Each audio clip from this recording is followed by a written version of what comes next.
Olá, aluno! Espero que esteja tudo bem com você. Eu sou a professora Ellen Mendonça e esse é o meu canal.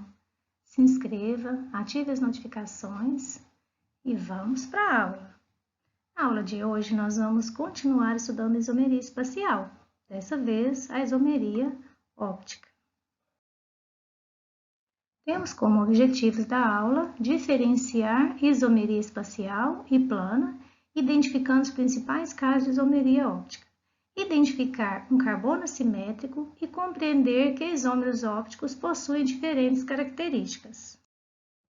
Sabemos que a isomeria é um fenômeno comum e retrata a diversidade de compostos presentes na natureza. Na química orgânica não é diferente. Esse fenômeno ocorre e é justificado pela capacidade que o carbono tem de formar longas cadeias estáveis e as múltiplas combinações que a sua tetravalência proporciona. A isomeria pode ser classificada em plana, já estudamos em aulas anteriores a isomeria de cadeia, de posição, de função, metameria e compensação. Na aula 2, nós estudamos a isomeria espacial geométrica, ou também conhecida como isomeria cis-trans. E hoje nós vamos estudar a isomeria óptica. Vamos lá? Vamos lembrar alguns conceitos. A isomeria é um fenômeno pelo qual as substâncias apresentam a mesma forma molecular e apresentam formas estruturais diferentes. O termo isomeria foi criado por Berzelius em 1830. Ele considerou as palavras gregas iso, que significa igual ou a mesma, e meros, que significa partes. Então, isomeria é igual partes. Então, dá a ideia aí de mesma composição. A isomeria espacial é aquela que só pode ser explicada por meio de formas estruturais espaciais. A isomeria espacial óptica é aquela que apresenta um carbono com 4 ligantes diferentes entre si. A esse carbono com 4 ligantes diferentes entre si, nós chamamos de carbono assimétrico ou carbono quiral. Então, percebe-se que nós temos R1 diferente de R2, de R3 e R4. Então, esse carbono nós chamamos ele de carbono quiral ou também carbono assimétrico. Um exemplo do ácido lático ou ácido 2-hidroxipropanoico. Então, observe que há 4 grupos diferentes nesta molécula, uma de hidrogênio, uma de metil, uma de hidroxila e uma do grupo COO. E que se observarmos, a que está do outro lado, é como se nós colocássemos um espelho entre as duas e fosse a imagem especular uma do outro. Né? A gente percebe que a isomeria óptica, ela tem essa característica. Um isômero é a imagem especular do outro. Então, como que a gente dá nome segundo as regras da IUPAC?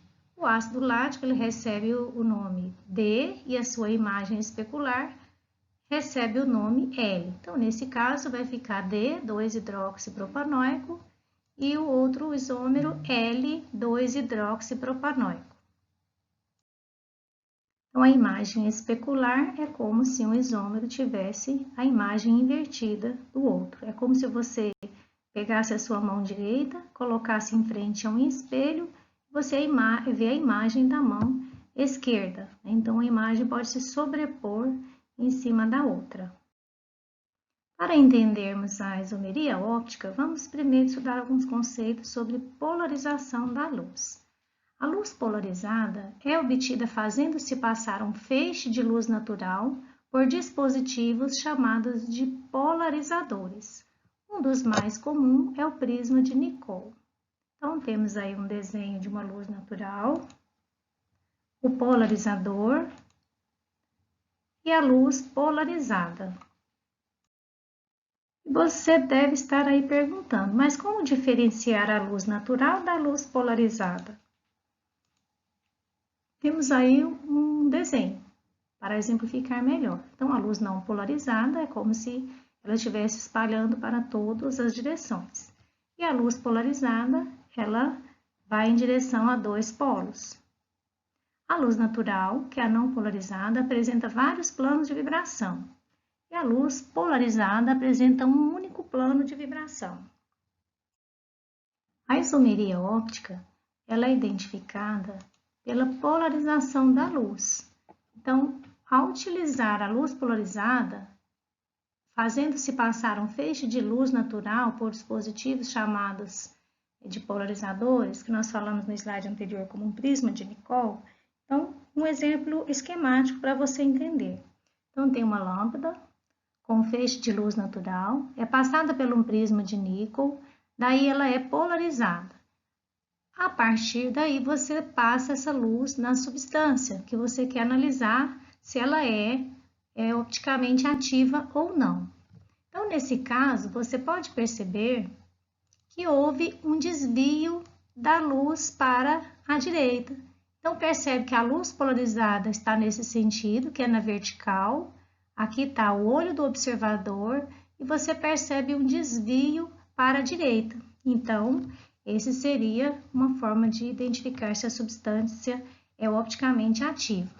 Então, ela desviando para a direita, plano de luz para a direita, nós chamamos que esse seria o isômero destrógeno. E o levógeno vai desviar o plano de luz para a esquerda. Observe mais uma vez, nós temos a lâmpada com feixe de luz natural passando por um prisma de níquel. Então, ela é polarizada e passa através da substância B. Então, a gente percebe que, nesse caso, ela vai desviar para a esquerda a luz polarizada. Então, nesse caso, se ela desvia o plano de luz para a esquerda, esse seria o isômero levógeno. Então, voltamos aí ao exemplo do ácido lático. Aí as duas estruturas, podemos perceber a presença do carbono quiral, que é aquele carbono que os 4 ligantes são diferentes, né? Que um é a imagem especular do outro. Então, se ao passar o feixe de luz polarizada por esse composto, então percebeu-se o desvio para a direita. Então, desviou para a direita, ele vai ser o ácido lático, ou mais, que você pode também substituir aí pelo mais. Se ao observar o feixe de luz polarizado, ele fizer o desvio para a esquerda, então temos aí o isômero ácido L-lático, ou o menos, porque ele está girando em sentido anti-horário. Nesse caso, nós classificamos esses isômeros como enantiômeros, ou enantiomorfos, ou antípodas, que são isômeros que um é a imagem especular do outro. O que significa atividade óptica? O composto ter atividade óptica. São substâncias que desviam a luz polarizada para a direita e chamam-se destrógena, do latim dexter, direito, e substâncias que desviam a luz polarizada para a esquerda chamam-se levógena, do latim laevos, esquerda. No caso do exemplo do ácido lático que vimos no slide anterior, desviam a luz plano polarizada, porém para um lado e para o outro. Então, assim nós podemos escrever ácido lático destrógeno, ou ácido delático, ou ácido mais lático. Isso significa que o desvio da luz polarizada é para a direita, que é o sentido horário. O outro isômero, podemos escrever ácido lático levógeno, ou ácido L-lático, ou ácido menos lático, que significa desvio da luz polarizada para a esquerda. Classificação dos isômeros. As propriedades físicas desses isômeros são as mesmas. A única diferença é a polarização da luz no plano de vibração polarizada, ou ele desvia para a direita ou desvia a luz para a esquerda. Os dois isômeros do ácido lático podem ser chamados de par de enantiomorfos ou antípodas ópticos, e outros compostos que apresentam inúmeros isômeros ópticos, que são enantiomorfos entre si, são chamados de astereoisômeros. E existem compostos que apresentam vários carbonos assimétricos, ou carbonos quirais. Então, podemos definir atividade óptica, a substância sendo opticamente inativa, SOI, não desvia o plano de vibração da luz polarizada. A substância opticamente ativa, SOA, desvia o plano de vibração da luz polarizada. A atividade óptica, ela está ligada à assimetria molecular.